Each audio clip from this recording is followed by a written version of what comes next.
एक लड़की थी, उसकी शादी हुई। एक लड़की थी, उसकी शादी हुई। शादी होकर के जैसे ही वो अपनी ससुराल गई, शौहर तो था बहुत अच्छा, मियाँ बीवी में पटती भी अच्छी थी, लेकिन बड़ी भी पीछे लगी रहती थी। ये नहीं किया, वो नहीं किया, वो नहीं किया, वो नहीं किया, वो नहीं किया। तंग आ गई बहू। तंग आई तो अपने अब्बा के पास आई, बाबा ये बुढ़िया बहुत परेशान करती है, बाबा इसका कुछ इलाज बताओ। बाप शरीफ था।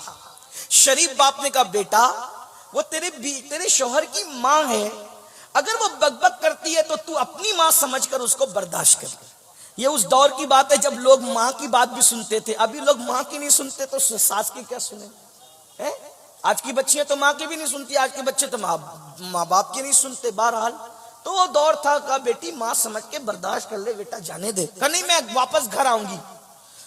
बाप ने कहा, बेटा शरीफों की बेटियां शादी का जोड़ा पहन के निकलती है तो शौहर के घर से फिर वो कफन पहन के निकलती है।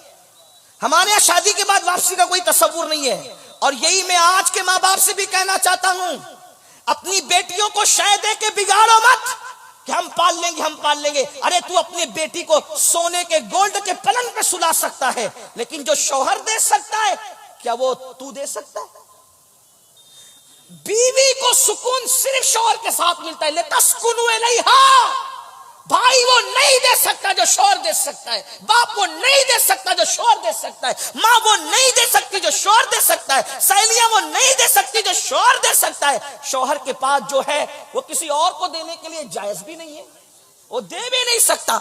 इसलिए कौम की बेटियों से कहता हूं, अगर अल्लाह ना करे जिंदगी में कोई जालिम शौहर मिल जाए, निभा कर लो निभा, क्योंकि हमारे नबी ने फरमाया जो अपने शौहर के जुल्म पे सब्र करके निबाह करेगी, ऐसी औरत को अल्लाह हजरत आसिया और मरियम का सवाब अता फरमाए। और आपसे भी कहता हूं ना कि अगर जालिम बीवी मिल जाए, हो भी सकता है, अगर मिल जाए आप भी सब्र करें, मोचों पे ताव देकर तलाक का प्लान न करें। तलाक मर्द लोग नहीं देते, ना मर्द देते हैं।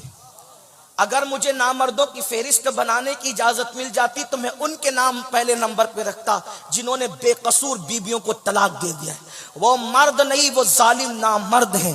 मर्द होते तो निभा करते, क्योंकि कहते वो इस काबिल न थी, तू क्या काबिल है।